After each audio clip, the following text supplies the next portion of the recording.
pessoal, sejam bem-vindos mais uma vez ao nosso podcast Nutrição de Fato. Então esse é o primeiro episódio do ano de 2024, então daremos aqui continuidade na nossa série sobre o Guia da Atividade Física. Esse é o penúltimo capítulo e todo esse guia foi elaborado pelo Ministério da Saúde, onde traz 8 capítulos que fala desde as recomendações dos idosos até as crianças. No episódio anterior falamos sobre a recomendação de atividade física escolar, então caso não tenha acompanhado, é só voltar um episódio anterior que você ficará por dentro do assunto.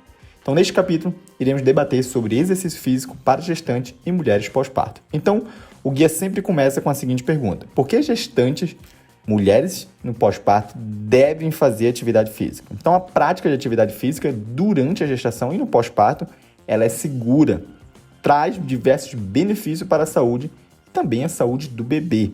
Além de reduzir risco de algumas complicações relacionadas à gravidez, a atividade física para gestantes e mulheres no pós-parto traz os seguintes benefícios. Primeiro, promove relaxamento, divertimento e também disposição. Auxilia no controle de seu peso corporal, diminui o risco de desenvolvimento de pressão alta, e diabetes gestacional. Reduz também o risco de desenvolvimento de pré-eclâmpsia, que seria a pressão alta durante a gestação, e melhora a sua capacidade de fazer as atividades do dia a dia. Né? Isso melhora no seu dia a dia. Sabe aquela gestante que fica, estou com dor, não estou assim, não consigo fazer isso? Pois é, a atividade física vai ajudar no seu dia a dia. Ajuda também a diminuir a intensidade das dores nas costas. Reduz o risco de depressão. Ajuda na inclusão social e na criação e no fortalecimento de laços sociais e vínculos de solidariedade. Reduz também o risco de seu bebê nascer prematuro, isso é muito importante, e ajuda o seu bebê a nascer com peso adequado.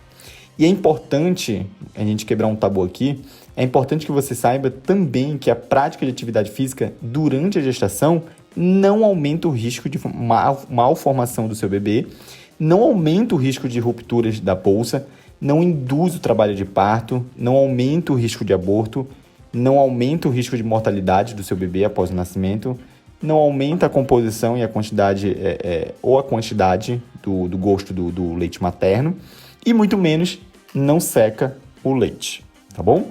Então, muita gente, a gente escuta por aí que muita gente fica falando sobre isso, que o exercício induz a malformação, o risco de aborto. Não, se você não tiver uma contraindicação, não aumenta esse risco, tá bom? Esse risco você pode ter a qualquer momento, fazendo exercício ou sem fazer exercício. Então, o que explica... Vamos supor que a maioria das gestantes não faz exercício. E o que explica, então, o alto aumento dos abortos espontâneos?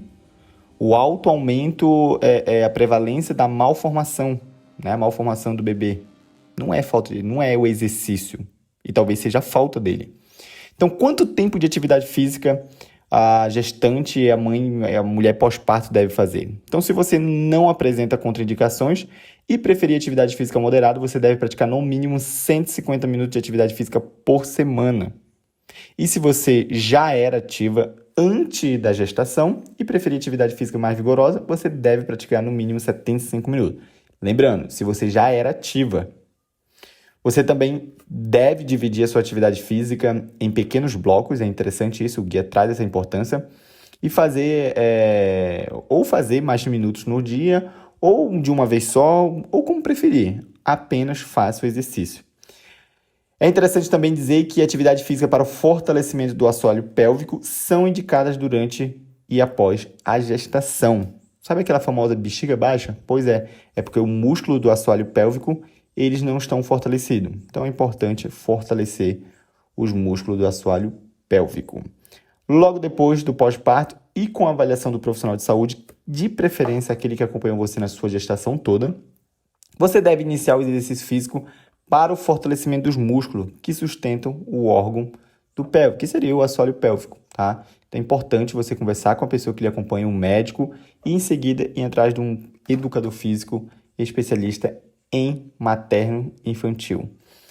Que atividade física você deve fazer, mães, gestante e mulheres pós-parto? Se você já era fisicamente ativa antes da gestação ou do pós-parto, pode manter a sua rotina de atividade física normal, praticando atividade física de intensidade leve, a vigorosa. E se você não praticava, a quantidade de tempo recomendado para atividade física antes da gestação ou após o parto. Comece com uma atividade física de intensidade leve, né? Com tempo de duração menor, e aí você vai aumentando essa intensidade e a duração também progressivamente. E se você tem uma gestação sem contraindicações, a prática de atividade física pode ser feita até o dia do parto ou ou quando for confortável para você, tá bom? As atividades físicas em que você pode colidir com outras pessoas ou algum objeto ou que causam desequilíbrio, o risco de queda devem ser evitado. Por exemplo, esporte com contato físico, futebol, vôlei, basquete, artes marciais, atividades que causam pressão na região abdominal e até mesmo mergulho em profundidade. Isso que vocês precisam evitar. Algumas modificações nas atividades podem ser necessárias para acomodar as mudanças físicas que ocorreram durante a gestação. O acompanhamento de um profissional de saúde é aconselhado para a prática de atividade física. Então é importante você ter um acompanhamento, seja para musculação, hidroginástica, yoga, pilates, exercício físico para fortalecimento do músculo, que devem ser que sustentam, melhor dizendo, os órgãos da pelve, tá bom? E é importante lembrar que no começo da prática rotineira da atividade física, é normal você sentir um pouco de dor muscular após a prática de exercício físico. Isso é um sinal que você está fazendo exercício físico, tá? Evite ficar muito tempo em comportamento sedentário. Então, o guia traz isso desde as crianças lá de 0 ano, né? Para evitar esse comportamento sedentário. Então, sempre que possível, reduza o tempo em que você permanece sentado, deitado, assistindo ou televisão ou até mesmo usando o celular. Então, sempre que possível, evite. E se você tiver durante a gestação alguma das condições de saúde a seguir, você não deve fazer exercício físico nessa fase. Por exemplo, se você tiver doença respiratória grave, doenças cardíacas graves, arritmia grave ou descontrolada, descolamento de placenta, restrição de crescimento intrauterino, trabalho de parto prematuro ativo, sangramento e pré-eclâmpsia. Nessas condições você não pode fazer exercício físico, tá bom? E se você tiver durante a gestação alguma das condições que eu vou citar, a prática de exercício físico pode ser feita. Se for indicada, ela precisa ser indicada, acompanhada ou orientada por um profissional de saúde capacitado. Por exemplo, se você tiver doença respiratória leve, doenças leves do coração, diabetes tipo 1 ou 2 também, pré-eclâmpsia leve, ruptura prematura da membrana pré-termo, que mais? Placenta prévia após 28 semanas, deficiências nutricionais ou até mesmo desnutrição. Então, converse com o seu profissional e pergunte se você está apto de fazer atividade física. Então é isso. No próximo episódio, que será o último, iremos falar sobre atividade física para as pessoas com deficiência. E assim, então, terminamos mais um episódio da série Guia da Atividade Física. Espero que você tenha compreendido sobre o assunto. Por fim, gostaria de agradecer a você que nos acompanhou até o final. Meu muito obrigado e até a próxima.